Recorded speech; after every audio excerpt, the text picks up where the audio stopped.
Welcome to Dads and Dollars podcast with your host, Stanley Funches, certified financial planner, business owner, author, speaker, and father of three. Listen as Stanley shares his valuable insights around fatherhood and finances gained from over 20 plus years of experience. You'll hear stories, lessons learned, and the ups and downs he and his guests have encountered on their journeys as fathers, professionals, and business owners. These shared lessons will help provide you a path for financial independence while celebrating the challenges of being a dad. Thank you for joining the conversation. Here's your host, Stanley Funches. Welcome to Dads and Dollars, the podcast where fatherhood and finances are woven into everyday life topics. My name is Stanley Funches.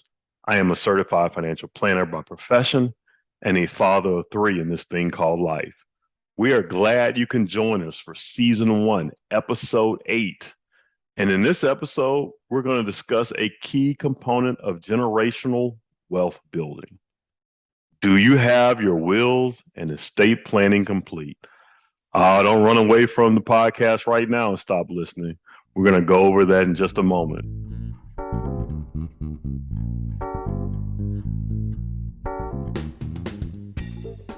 I want to take a moment and thank each and every one of you for joining the podcast. We have completed 7 episodes now, and it's been a blast, and the feedback has been tremendous. Every demographic, no matter gender, race, age, no matter what area of the country they're living in, they've mentioned and have felt that the information is valuable. So I want to thank each one of you for listening and staying with the podcast. We truly hope that you find 1 or 2 nuggets in each episode of information that will actually help you in your life and your finances. So wherever you're listening, whatever platform you're listening on, please like us and follow us on that platform. Rate us 5 stars. We need to get that algorithm thing going for us. So definitely follow us, rate us 5 stars if you're getting anything valuable from the podcast. So, and let's get the word out. Let's don't keep the podcast a secret. Because we've been getting so much positive feedback, it could be very beneficial to friends and family. So share and send in your friends and family who always ask you about financial information and always want to talk about that. And your friends who you want to go on vacation with you when you retire, they may need to know this information as well. So send it to them as well. One thing we're trying to do as well is bring a community together here for Dads and Dollars. So if you would, make sure you like us, follow us, engage with us on your social media. We're in the Twitter, YouTube, LinkedIn, Facebook, which is now Meta, and the Instagram as well. Did I just say in the Instagram? Yeah, I did. So, and Instagram as well. So we are under Dads with the letter N, Dollars, Dads in Dollars. So just look for us. It'll be in the show notes as well. So if you listening on a platform, if you go to the show notes, you'll be able to see all our social media handles, and you can just go in and follow us there. And lastly, if you have any ideas or thoughts that you want for future show topics, please send us an email at ask@dadsndollars, again, with the letter N, dadsndollars.com. And that'll also be in the show notes as well. So definitely, if you have any topics that you want us to make sure we discuss in the future, please do that. And again, thank you so much for joining us and staying with us on this podcast. We're trying to be very beneficial for the community. So let's go to our topic for the day.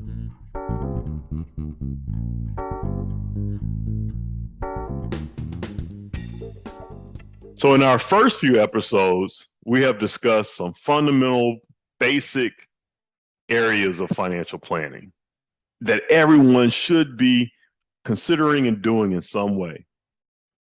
Having an adequate amount of cash is one of the episodes.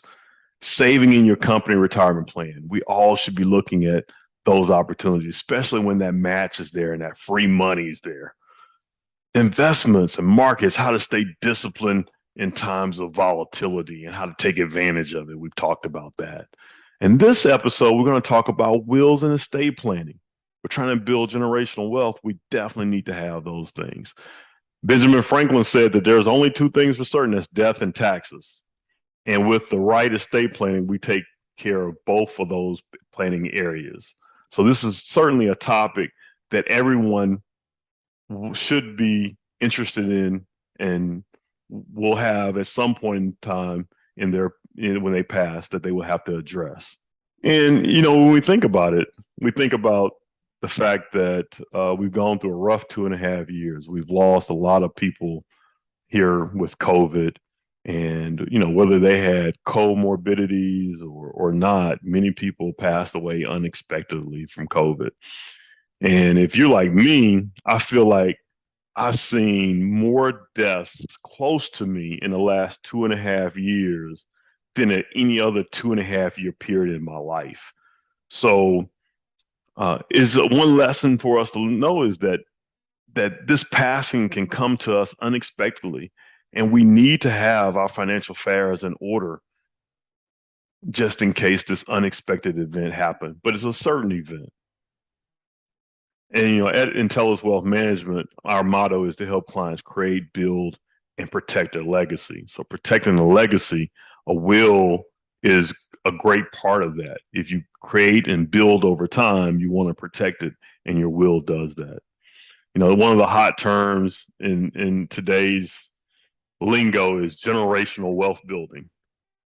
And in my view, generational wealth building cannot be efficiently, effectively done without addressing this area of financial planning, wealth, wills, and estate planning. So let me ask you all a question. You can show me by raising your hands. How many of you would like to create generational wealth? Okay, all right, I see. Now answer this. Okay, how many of you have your wills and estate planning complete? Oh, okay. I don't see as many hands as I did before. All right. So I know this to be a case because a survey by Caring.com recently said that it appears that only 1 out of 3 Americans have their estate plan in place. 1 out of 3. And the same survey said that people who survived a serious case of COVID are 66% more likely to have taken care of their wills and estate planning. Now, so what this telling me is, 1 out of 3 Americans have done it, but they're more likely to have done it if they, in a pandemic and face a serious health crisis and survived it and realized how close death was to them. So what I hope this podcast episode would help you do is to give you a sense of urgency that, a serious illness has caused many people to have about taking care of their estate planning. Hopefully this will give you the sense of urgency to go seek an attorney and get this done for yourself and your family. One of the things for the community I'm from, and for Black families, only 8% of Black families receive of an inheritance. And that's about basically 1 out of every 12 Black families receive an inheritance. But the number of white families is higher. It's 26%. And that's about 1 out of 4, a little bit more than 1 out of 4. To me, it's higher, but it's still, you think about it, 1 out of 12, 1 out of 4, we all can do better. And those numbers came from a nationwide study that 8% of Black families receive an inheritance. It's about 1 out of 12. So in the fact that we all can do better, we can sit down and get our affairs organized because only 1 out of 3 are taking care of their estate planning. And we could leave an inheritance for our family in some kind of way, shape, or form. So I'll kind of, before I dive into all the wills and attorney stuff, I'll just kind of put the disclaimer out there. I am not an attorney. This is not legal advice. As a financial planner, we have some basic understanding of the law and planning. However, you should consult an attorney to execute the proper legal documents needed for you and your family. All right. So, but what's a will? All right. So a will is a legal declaration of a person's wishes regarding the disposal of his or her property or estate after death. All right. So, and then estate planning is the arranging for the disposition of the management of one's estate at death through the use of wills, trusts, insurance policies, and other devices. So, in layman's terms, a will is a document that tells what you want to see happen after you die, but estate planning is the process where you create a will. If you need trust, if you got to get your insurance policies, all beneficiaries aligned, you have other properties such as real estate, investment accounts, savings accounts. You want all those things in a line to reach your ultimate planning goal of everything that you've accomplished and saved and put in place for your death, that it goes the way you want it to go. So the will is one document amongst all these other areas that we need to look at to form your entire estate plan. All right. So why is all this important? Well, it's important because, a lot of you raised your hands and said, or didn't raise your hands and say you didn't have your wills done. But this is important for you to get done because when you pass away, if you have not created a will, you pass away intestate. Now, what that means is that you don't have directions, but the state that you live in has directions for you and your property. Okay, so either you're going to say what's going on with your personal items and your personal savings, or the state you live in is going to say that. We look at all the time, we hear about famous people who have passed away and did not have the proper wills and estate planning in place.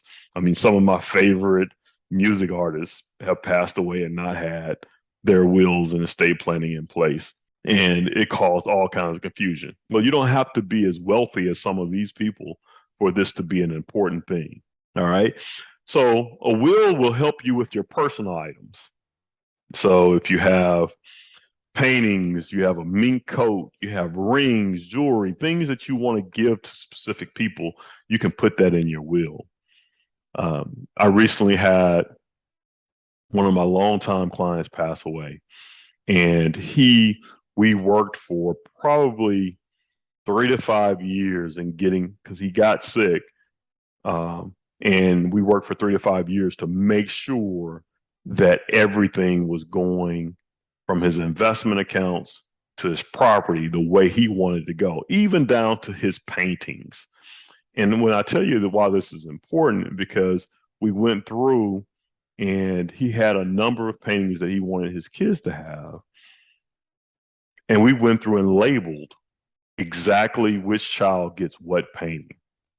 This was important because after he passed away, his children came to his wife and they started to want to self-pick their paintings.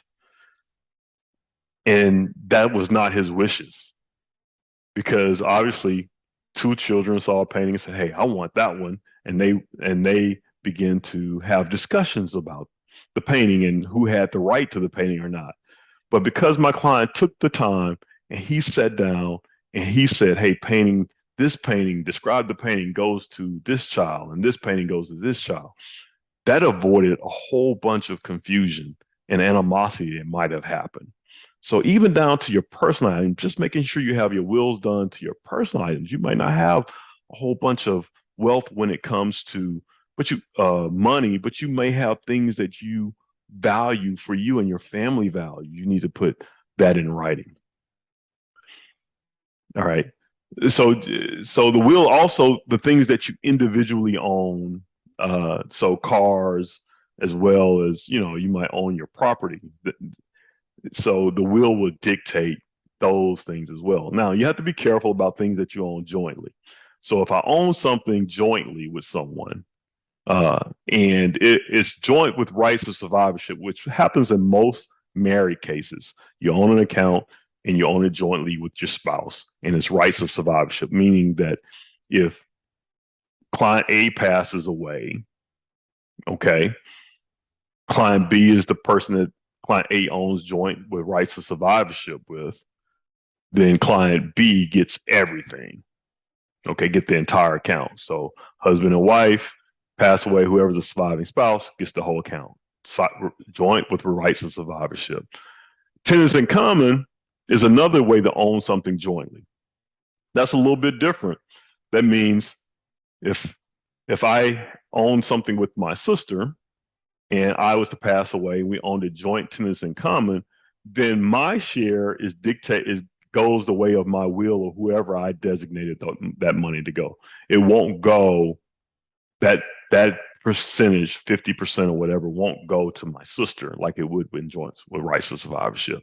So how you own assets also are very important for you to look at as you're creating your will. Okay. One of the things I hear all the time is, I own this IRA or this 401k and I have minor children. Okay. And it may be a single parent or it may be a widowed parent. I have minor children. And what I'm going to do is I'm going to leave this IRA to my mom, this 401k to my mom, so she can take care of my children. Well, that might not be the best idea. You just need to check with a few people and see if that makes sense, because there are tax ramifications for leaving that with your mother. Okay, so when she gets it, she's going to get taxed at her tax bracket when it takes any distributions to help take care of your child.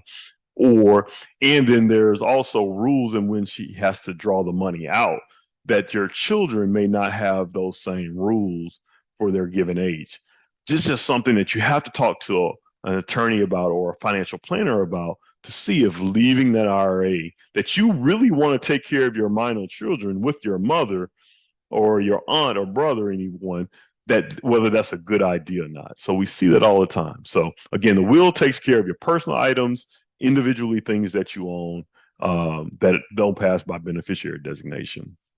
A will would go through a process called probate. Now that probate is not, you probably heard people say, I got to get a will probated. Well, it's not private, and so your information will be out to the public, whatever goes through there, and it could be fairly costly to administer. So just remember that when you put your items inside a will. So there are a couple of other things. Part of that estate planning process that kind of go along with the will when you're getting those things created. One is a power of attorney, and that's where you're just giving someone the ability to act on your behalf for your financial affairs. You can have that as a durable power of attorney in many states. And that means that when you sign that document, if that person goes and you're fine, that person goes to someone they can do business on your behalf. So be very careful about who you have a durable power of attorney with, and if you give it to them or not, or you just keep it in a safe and tell them where it is if you're incapacitated. Just be careful how you manage that. Then in some states, there are springing power of attorneys. And what that means that it doesn't come into effect until an event happens. So I'm incapacitated, I'm in the hospital, and I'm unconscious, unable to do for myself. Then springing powers come into effect, and so anybody who I asked to serve as my power of attorney with those powers can now conduct business on my behalf. Again, we went through COVID, and this was very important during COVID because a lot of people were incapacitated and they needed some type of help there. Healthcare directives also were a thing that a lot of people experienced during COVID that said, hey, gosh, do you have your healthcare directive? And basically that's another document that when you're creating your will, your power of attorney, your healthcare directive, if I go to the hospital and I get intubated and have to have a ventilator or whatever, what type of care do I want? And who is going to be in charge of directing that care? Like for me right now, because I'm divorced, my sister is in charge of my care, but I'm at a crossroads because now my kids are adults now, and do I want to give one of my children yet? Do I feel like that they are ready to have those type of responsibilities if something were to happen to me? And I'm at a crossroads that saying, is this time yet?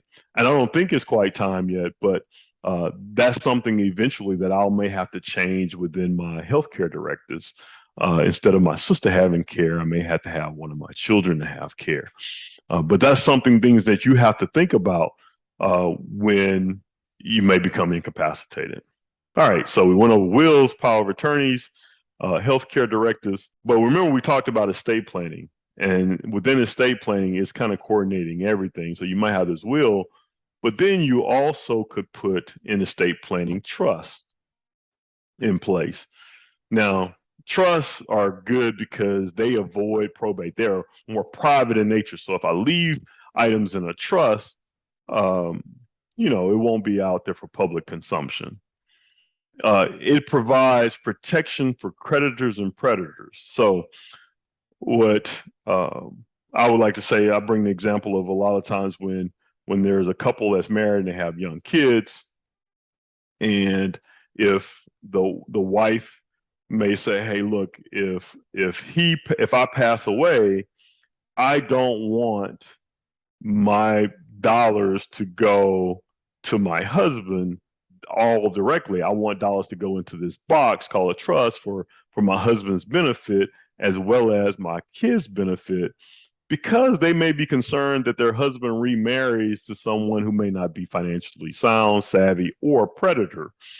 And so they don't want that money to be exposed to a new spouse. And so we then look at trust, because that trust can now hold the money, and with conditions that the surviving spouse can now use these dollars for the benefit, the health, maintenance, welfare, education for themselves and the kids. And they have a fiduciary, if they're a trustee, have a fiduciary responsibility to use it accordingly. So it's kind of like you're controlling whatever you've done and saved in your passing and keeping it in a little box. And so later on, when the surviving spouse is now the second to die, then the assets then go to the children versus going to the new spouse, okay, that might be there. So it's a way to protect in that type of situation. Also for creditors, so you might have kids that are in the formative years, they may, if you leave the money outright to them, if they get involved in some type of lawsuit or, bad car accident, then, or they just, not financially responsible at first, hadn't grown out of it yet, the dollars you leave to them directly are subject to creditors. So if you put it in a trust, it makes it harder to pierce that trust for creditors' sake. And so some people put there, so a trust could be used for protection. Also, you can put spendthrift clauses. And so as your kids get older, if you're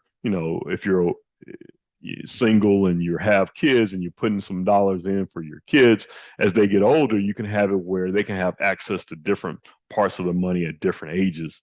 And so, and you can put spendthrift clauses in and mean that, hey, they can't overspend, they can use it for certain purposes. You can dictate some things there with a trust. So there are different type of trusts. There's revocable trust, that living trust that you can put assets in now.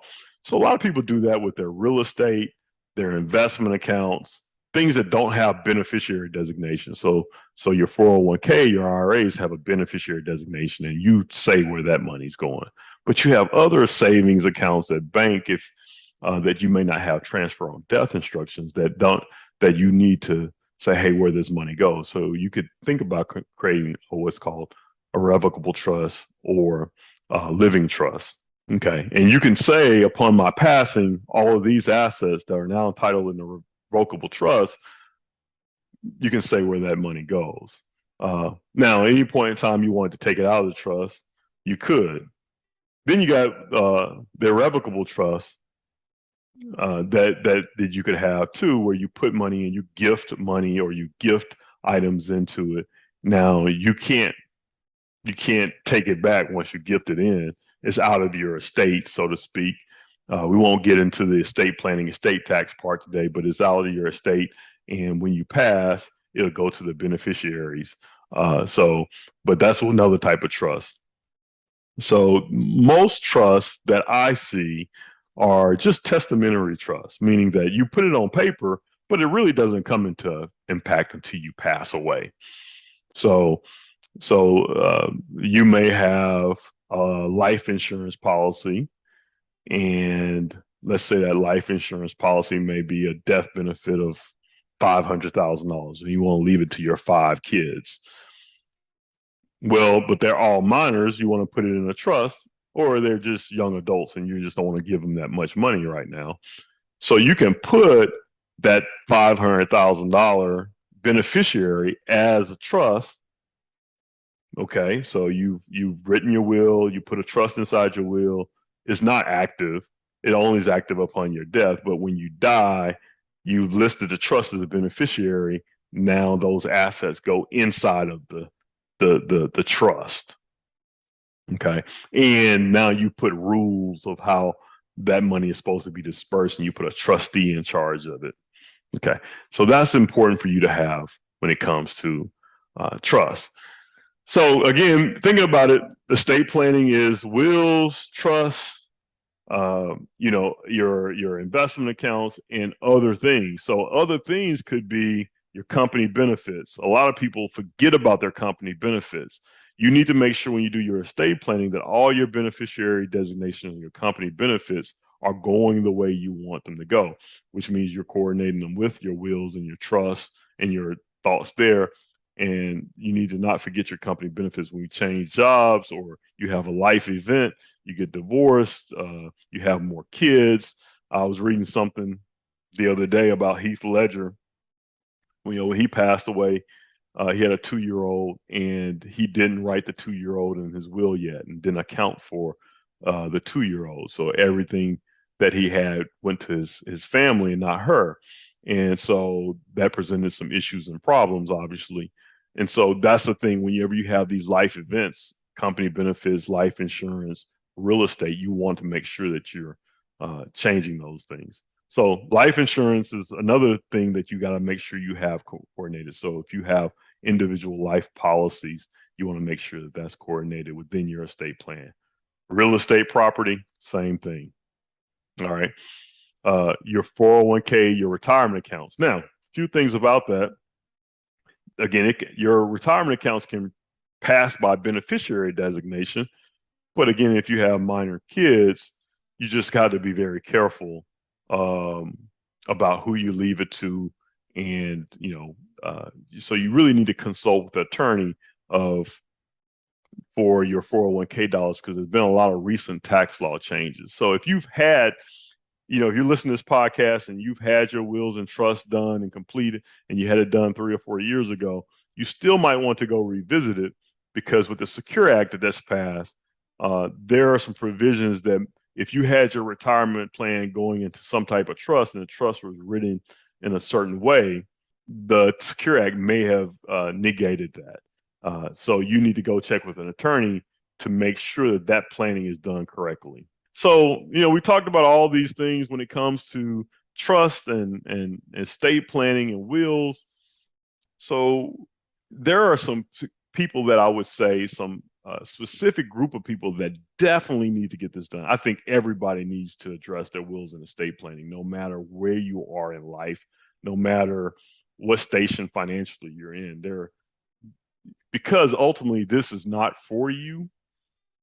This is for giving your wishes to the family, so that the family will be whole and not arguing and fussing over dollars and cents. They know what your wishes are and not guessing. But there are a few people that I would say definitely need to consider doing estate planning. If you're in a blended family, you need to, because if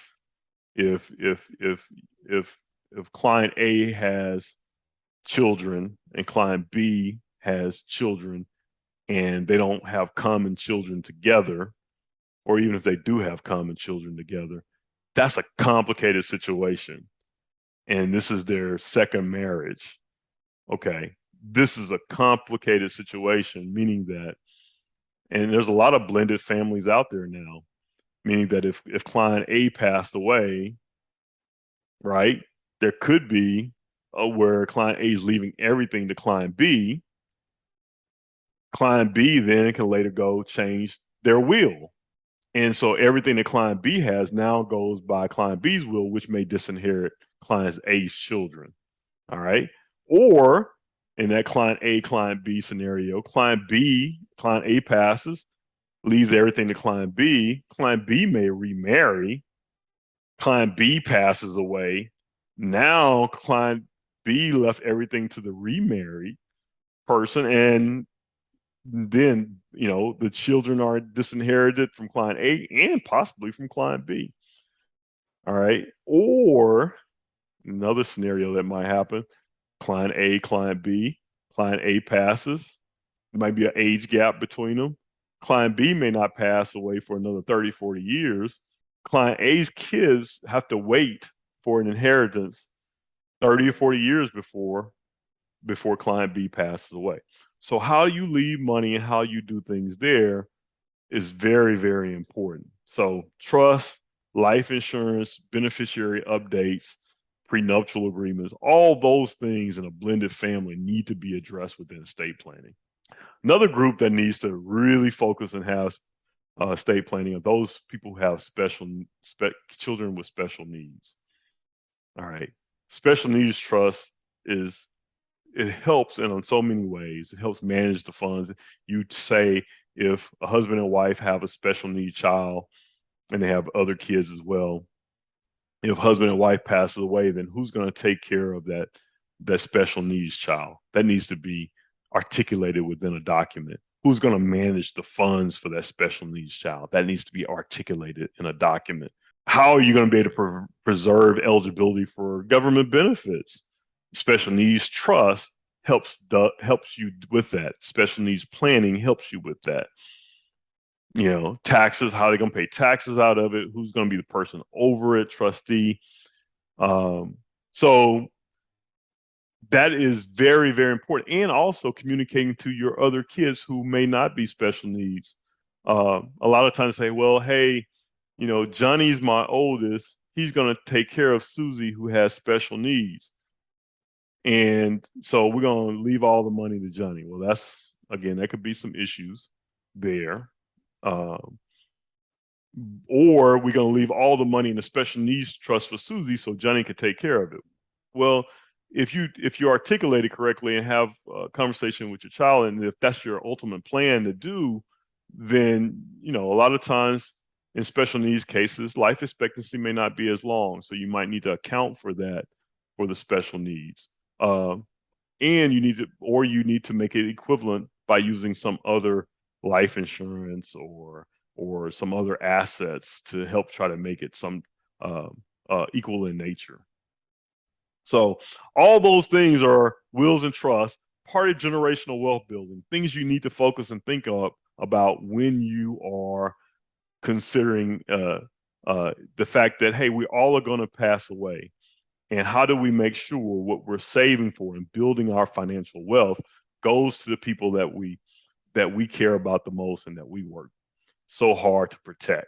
So you can protect your estate and you can protect them at the same time.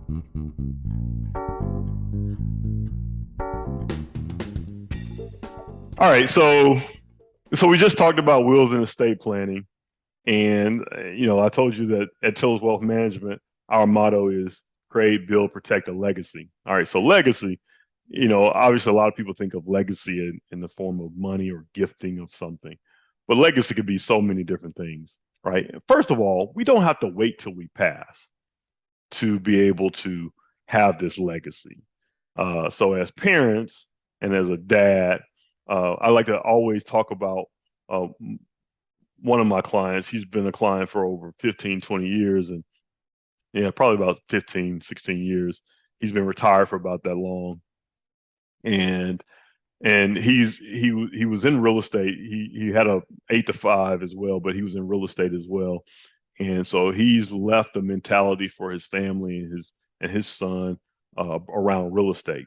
Well, the financial crisis hit, and basically his son was trying to get into real estate, but he hit some major bumps in the road financially, kind of devastated his son's whole financial situation, as well as put stress on his personal life and everything as well.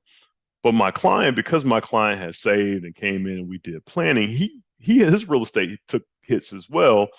He was retired at that time, but we managed the volatility in the investment. He was still okay. He could weather the storm, but his son didn't have the resources yet. So at that time, my client made a commitment that as things recovered, that he was going to help his son rebuild. And so my client leveraged his savings, his assets, his retirement, his real estate, and he helped his son through this tough time in his life where the financial crisis, to no fault of his, he was an entrepreneur trying to start out early, but my client helped bridge that time for him. And now we wake up, 10 or 15 years later, his son is prospering. His grandchildren are prospering in real estate because his dad was able to help him get to the other side. It wasn't easy. His dad is not a gazillionaire. His dad just wanted to use part of his resources and his legacy to assist his son in any way and not wait till he died and gave him an inheritance. So he didn't necessarily just give him money all the time. He just provided that support when that support was needed, whether it's financial, whether it was advice, whether it was, helping some sweat equity in some properties to help that son. So to me, that's a legacy that son will always hold on to, is that when he was going through this tough time in his life, his dad was there to help bridge that gap and get him to the other side. And that way his efforts, were not in vain early on, and that he can now prosper, and he's prospering now. So that's a big legacy part. So as we talk about wills and estate planning, and that's all when we're passing, we talk about building generational wealth. That's create, build, and protect that legacy. And to me, that's a very important one. And again, it's not always money. So just wanted to share that story with you. Thank you for joining this episode of Dads and Dollars, and I hope you got something from it. And again, if you like anything in this episode, give us 5 stars, rate us, and review us. Please follow us as well. Thank you for your time. Thank you for listening. We look forward to talking to you on the next episode of Dads and Dollars. Thank you.